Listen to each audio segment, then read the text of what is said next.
Degree అందరూ ఇస్తారు. Career కి క్లారిటీ ఇచ్చేది మాత్రం కాన్ఫిడో. బెస్ట్ యూనివర్సిటీ సీట్ తో పాటు సెటిల్ అయ్యే స్కిల్ కూడా గ్యారంటీ.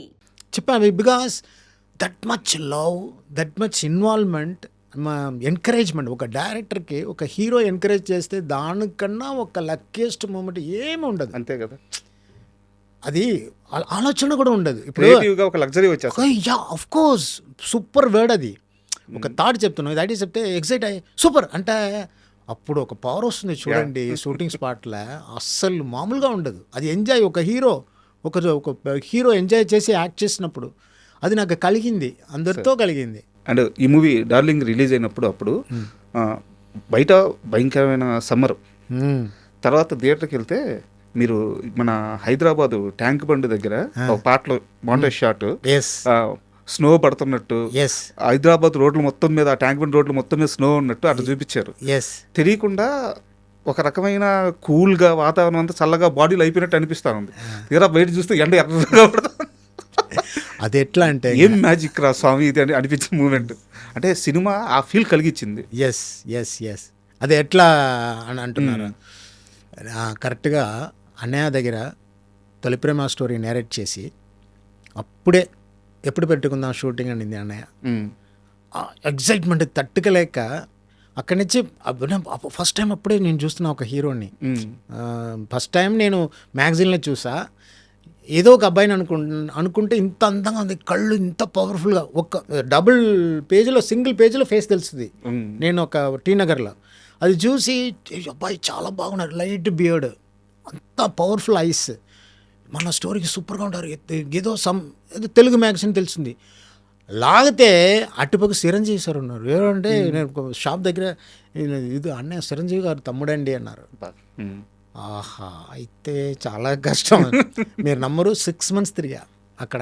ఎవరు పాండి బజార్లో అక్కడ తెలుగు షూటింగ్, తెలుగు డిస్కషన్ వెళ్తే అక్కడ వెళ్ళి మాట్లాడి అక్కడ లక్కీగా నాకు గిరి గారు దొరికారు, ఒక ఫ్రెండ్. వాళ్ళ వల్ల కొంచెంగా ఇంప్రూవ్ అయ్యి దెన్ 6 months తర్వాత అన్నయ్యని కలిసా. ఫస్ట్ టైం మీట్ అయ్యా. అలా కలిసి స్టోరీ చెప్పి ఇమీడియట్గా ఓకే ఎప్పుడు షూటింగ్ పెట్టుకుందాం అంటే ఎంత హ్యాపీ వస్తుంది చూడండి. కరెక్ట్. బికాస్ రియాక్ట్ చేయడం కూడా కష్టం, ఎందుకంటే ఫస్ట్ టైం చూస్తున్నా అన్నయ్యని. అనే వెరీ క్యాషువల్, ఆయన కూడా హీరో కదా. అలా చూసి అలా బయటకు వచ్చి మా ప్రొడ్యూసర్ కాజల్ నాగేశ్వరరావు అని సూపర్ మ్యాన్, వాళ్ళు తీసుకొచ్చారు యాక్చువల్గా. వచ్చి అలా కార్లో అలా ట్రావెల్ చేసి ట్యాంక్ బండ్ దగ్గర ఆపమన్నాను. మీరు ఆపన్నారు? ఇది సిటీ, అప్పుడు అది సిటీ, పెద్ద సిటీ, ఫుల్ లైట్స్. సార్ ఈ ప్లేస్లో కొంచెం ఆపుతారని బుద్ధా స్టాచ్యూ తెలిసింది. అక్కడ నేను సార్ ఏడాను సార్, వాట్ అ సిటీ. ఈ భూమి ఎంత పుణ్య భూమి. నా కళ్ళలు 10 years అసిస్టెంట్ డైరెక్టర్గా తిరుగుతున్నా, ఇక్కడ ఒక ఊరికి వచ్చాను, ఒక హీరో స్టోరీ ఓకే చేశారు బుద్ధా అని చెప్పి చాలా I'm very beautiful moment. Night అది ఏడుపు వచ్చింది, అంత హ్యాపీగా ఫీల్ అయ్యాను.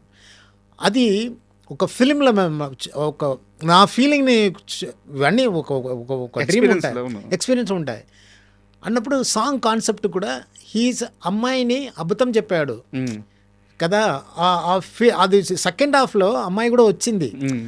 డ్రీమ్ ప్లస్ ఉన్న పరిస్థితి, అమ్మాయి వచ్చినప్పుడు అది ఆ ప్లేస్మెంట్ మారుతాయి అన్నది ఆ కాన్సెప్ట్. ఆల్రెడీ ఆ ప్లేస్, ఆ బుద్ధా స్టాచ్యూ ఉంది కదా, అది అన్నీ ఒక అది మంచి చల్లగా ఉంటాయి. ఎలా ఉంటాయి ఏమంటారు, అది సడన్ గా రావట్లేదు టెన్షన్లో. ఓకే, కాన్సెప్ట్ ఓరియంటెడ్ గా ప్లేసెస్ చేంజ్ అయిపోయి, ప్లేసెస్ చేంజ్ అవ్వదు, ఆ మూడ్ ప్లేసెస్ మూడ్. అవును, అది స్నోలో ఉంటే మన ట్యాంక్ బండ్ స్నోలో ఉంటే ఎలా ఉంటుంది అన్నది అన్నారు. గోల్కొండ ఫోర్ట్ స్నోలో ఉంటే ఎలా ఉంటుంది అది కన్వర్ట్ చేసి వాళ్ళు ఫీల్, అలాంటిది ఫీలింగ్. ఓకే, బట్ అంత ఫీలింగ్లో ఉన్నారు, లోపల అంత లవ్ ఉంది. కానీ సడన్ వాళ్ళు ఏ లొకేషన్ వెళ్ళినా అమ్మాయి వచ్చినా అదన్నీ మారిపోతాయి, అమ్మాయి వచ్చింది ఆ లొకేషన్స్ మారిపోతాయి అన్నది కాన్సెప్ట్. సో అది దీనికి ఇది ఇన్స్పిరేషన్. ఆ ప్లేస్ నాకు చాలా, ట్యాంక్ బండ్లో ఫస్ట్ టైం వచ్చి అన్నయ్యని చూసి అక్కడ వెళ్ళి అది మర్చిపోను. హైదరాబాద్ లైఫ్లో ఎప్పుడు హైదరాబాద్ అంటే నాకు అంత ప్రేమ ఇష్టం, పిచ్చి ఇష్టం. అదే హ్యాపీ సాంగ్లో కూడా ఫస్ట్ ఓపెనింగ్ సాంగ్ చల్ చల్ మే హైదరాబాద్. వాళ్ళు హీరో వచ్చినది నా ఫీలింగ్. అది ఫస్ట్ టైం హైదరాబాద్కి వచ్చి ఆ ఎగ్జైట్ అవ్వడం అన్నది, ఒక పాట పెట్టాలి హైదరాబాద్ మీద అన్న, అది అక్కడ జరిగింది. సో మా డ్రీమ్ ఉన్నది అప్పుడప్పుడు కలిసి వస్తుంది.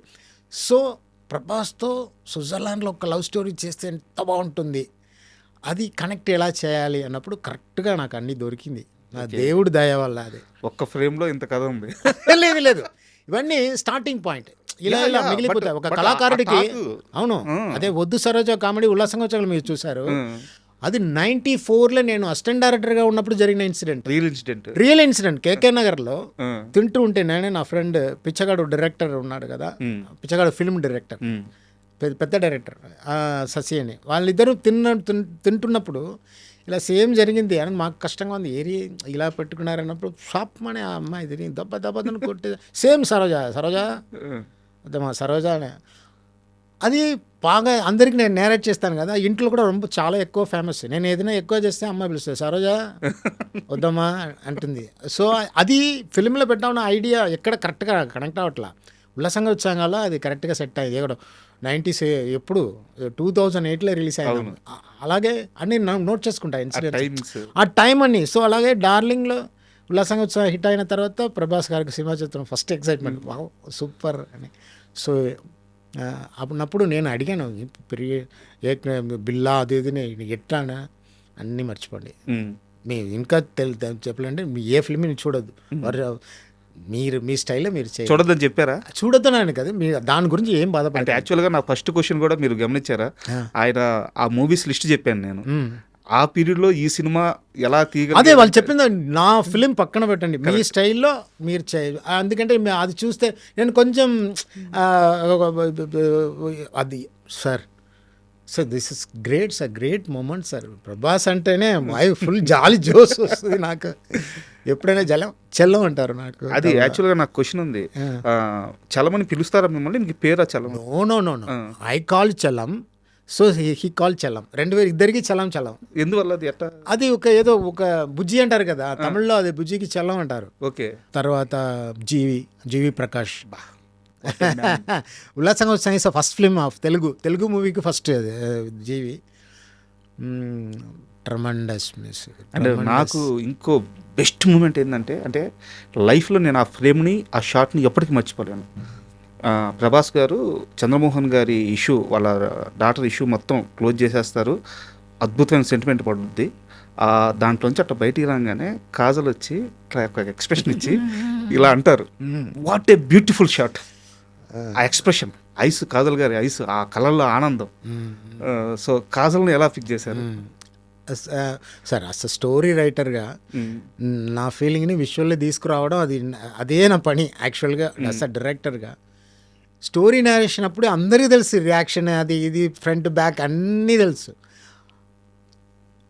సో ఇంతమంది 16 years తర్వాత ఇలా సెలబ్రేట్ చేస్తారన్నో, ఈ లూజ్ అన్నాడు, మీరు నమ్మరు, లూజ్ అన్నాడు షూట్ చేసాం, ఎడిటింగ్లో తీద్దామన్నారు కదా, తెలుసా డిస్కషన్ వచ్చింది. అవునా?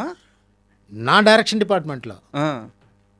దెన్ ప్రభాస్ గారు వచ్చి చలో లూస్ అన్నాడే, ఎక్కడ లూస్ అన్నాడే అవసరం, సూపర్గా ఉంది, చాలా క్యూట్గా ఉంది అని చెప్పిన తర్వాత మళ్ళీ యాడ్ చేశాను. లేకుంటే షార్ట్ తీసేసేవాళ్ళు. అసిస్టెంట్ డైరెక్టర్ సార్ అది కొంచెం ఓవర్గా ఉంది సార్, లూస్ అన్నాడే. ఇప్పుడు రియాక్షన్ చూడండి, చూస్తే అసలు అలాగే సార్ వద్దు సరోజా సీన్ వద్దన్నారు ఒక అసిస్టెంట్ డైరెక్టర్. అది కామెడీ అన్నప్పుడు అది కెమెరామెన్ సపోర్ట్, సార్ సూపర్గా ఏదో దేవతలాగా అలా అట్లా జరుగుతాయి. అలాగే రైటర్ స్వామి, డార్లింగ్ స్వామి, దాని తర్వాత స్వామి, సూపర్ వర్క్. అంటే సార్ డార్లింగ్ గురించి కాకుండా, అంటే డార్లింగ్లో కూడా ఈ అంశం ఉంది.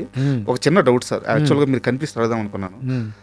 నాకు తెలిసినంత వరకు మేకర్స్ వేరు సెట్లో కానీ సెట్లో ఓకే, బయట లొకేషన్స్లో షార్ట్స్ తీసేటప్పుడు వైట్ డ్రెస్ ప్రిఫర్ చేయరు, ఎందుకంటే లైట్కి ప్రాబ్లం అవుతుందని చెప్పి. బట్ మీ సినిమాల్లో ప్రతి హీరోయిన్ ప్రతి సినిమాలో వైట్ డ్రెస్తో కనిపించే ఉన్నారు, చాలా బ్యూటిఫుల్ షార్ట్స్ వచ్చినాయి. ఎందుకు వైట్ అంతా ఎక్కువ ప్రిఫర్ చేస్తారు మీరు? ఒక ఫస్ట్ ఫిల్మ్కి పండింది, సెకండ్ ఫిల్మ్ కూడా పండింది, థర్డ్ ఫిల్మ్ నప్పుడు అది కొంచెం కష్టంగా ఉంది. ఇప్పుడు క్యాషువల్గా సైన్ చేస్తే సూపర్గా వస్తుంది, దాని తగ్గినట్టు కరెక్ట్గా చేయంటే స్క్రిప్ట్ కూడా భయం వస్తుంది, టెన్షన్ వస్తుంది. కానీ ఇప్పుడు దాకా ఏదోదో ఎస్కేప్ అయ్యి డమాల్ డుమిల్ అదేదో పేరు అయిపోయింది. నాకు ముందు చాలా డైరెక్టర్స్ అలా వైట్ డ్రెస్లో ఇంట్రొడ్యూస్ చేశారు. ఇది ఏదో బై లక్ నాకు ఆ పేరు వచ్చింది, వైట్ డ్రెస్తో ఇంట్రడ్యూస్ చేస్తారని. అది కొంచెం సార్ మ్యాక్సిమం నా లవ్ స్టోరీలో సార్ అమ్మాయి హీరో ఇంప్రెస్ అవుతారు కదా, ఇంప్రెస్ అవ్వాలంటే అది ఆడియన్స్కి కూడా ఇంప్రెషన్ రావాలి కదా. కరెక్ట్. ఆ రావాలన్నప్పుడు ఆ విజువల్ మనం పెట్టాలి కదా, ఆ అందము ఆరారదని ఆలోచించి చేయాలి. ఏదో ఊరుకునే "నే" అని వెళ్ళింది చూసారు ఇంప్రెస్ అయ్యారంటే అందరు నవ్వుతారు, కామెడీ అయిపోద్ది. అవును. ఆ మొత్తం కాన్సెప్టే కామెడీ అయిపోద్ది.